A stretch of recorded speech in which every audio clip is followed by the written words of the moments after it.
Another episode of the Star Wars podcast, and today's episode is about Star Wars Rebels Season 1.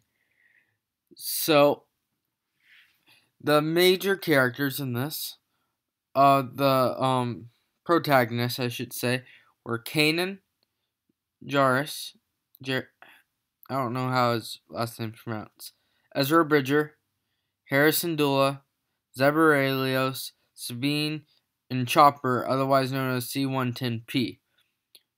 Um, so I really like this show. I really gotta say that this show got better as it went along. The beginning was kind of it's good. Glad it's Star Wars, but it could be better. The beginning wasn't as good as Clone Wars.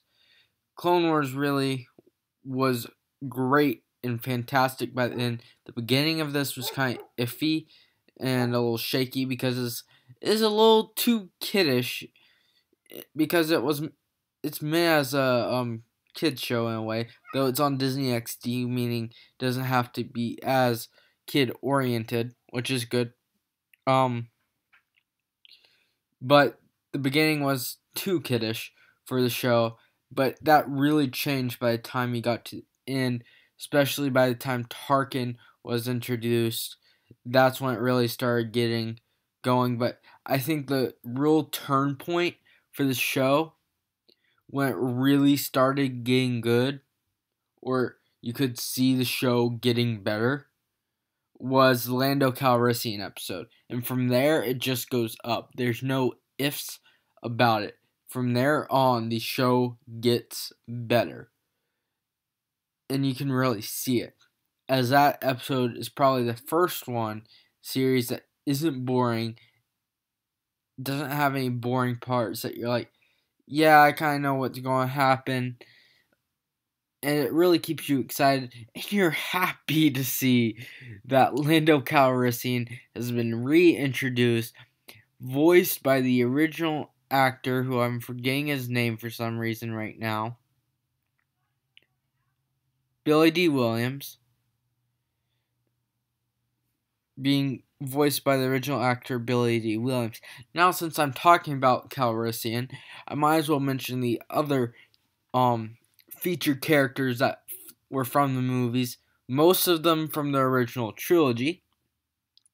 R2-D2, C-3PO, Bail Organa from the prequel trilogy, Yoda, Lando Calrissian, Grand Moff Tarkin, and Darth Vader. Both Bail Organa and Darth Vader kind of had small roles, only seen in real for like 1 to 2 minutes at most in the whole thing.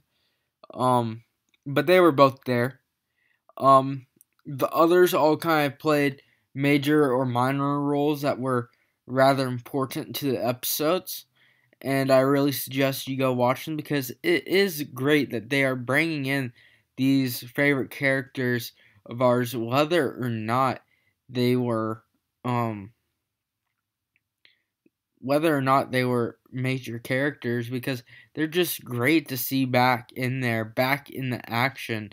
Even though some of them, like Yoda, R2-D2, and C-3PO, we got to see in the Clone Wars, it's good to see them still active now. I have a feeling we're going to be seeing even more of R2-D2 and C-3PO after Revelation at the end of the series, where the rebellion's not just these different groups at different planets that are not really working together, but now it's actually starting to turn to a rebellion. That's really interesting to see happening, and we're going to really see the beginning of their true rebellion at the in season 2. Now that we've mentioned them, the bad guys during the show, since I've mentioned the protagonists, the antagonists were Asmorgon, Agent Callus, the Inquisitor, Taskmaster Miles Grant, Commandant Cumberland Oresco, Grand Moff Tarkin, and Fizago, and then there was one other. There were a couple others, but those were, I think, more major ones. Um, 3 of them actually died. Uh, the Inquisitor died, Taskmaster Miles Grint died, and Cumberlane Oresco died. And the reason 2 out of 3 of those died, Cumberlane Oresco and Taskmaster Miles Grint, is when this is the moment you know the show is great. Because Grand Moff Tarkin has come back to the planet. He is starting to investigate these rebels. He's really getting onto their case.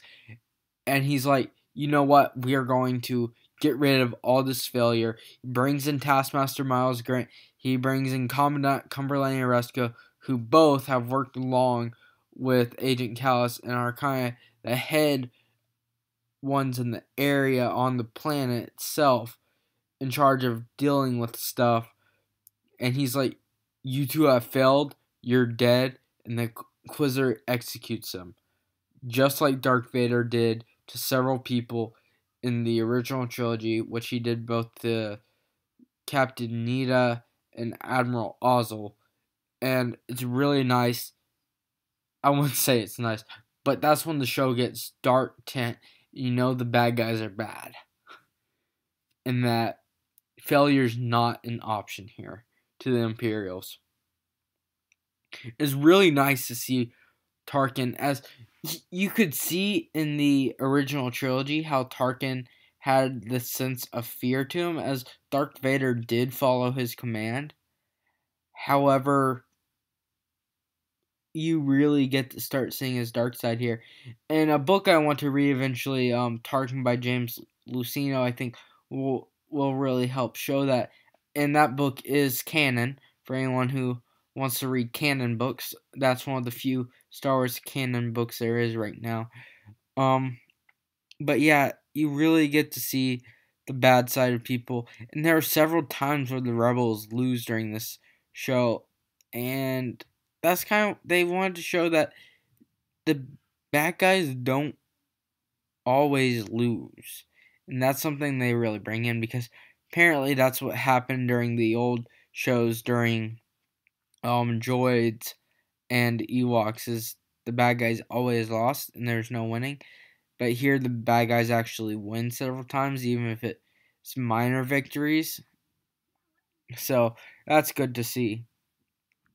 Now, what I really compare the show to, not Clone Wars. Anyone who compares it to Clone Wars, other than the fact that Star Wars didn't have the best start, because it did. It was created by the same people who made Clone Wars.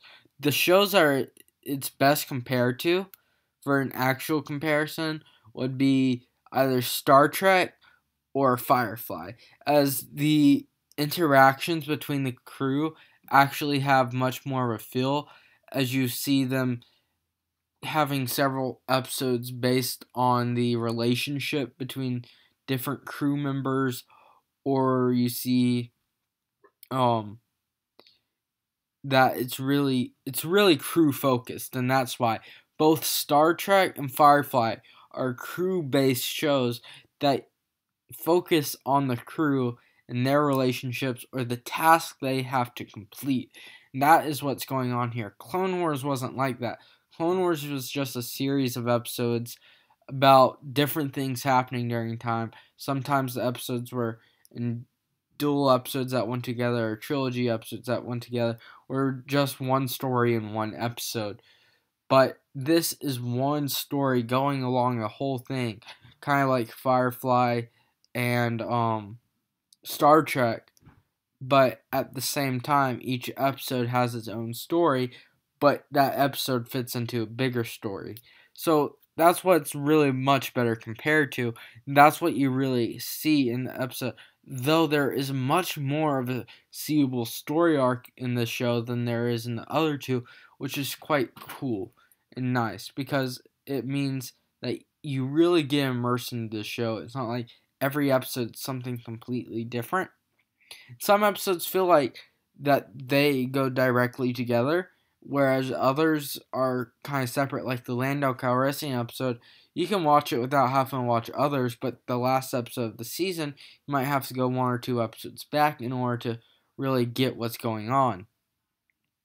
Well, you get what's going on with watching it, but in order to get much more of a feel of how dangerous it is.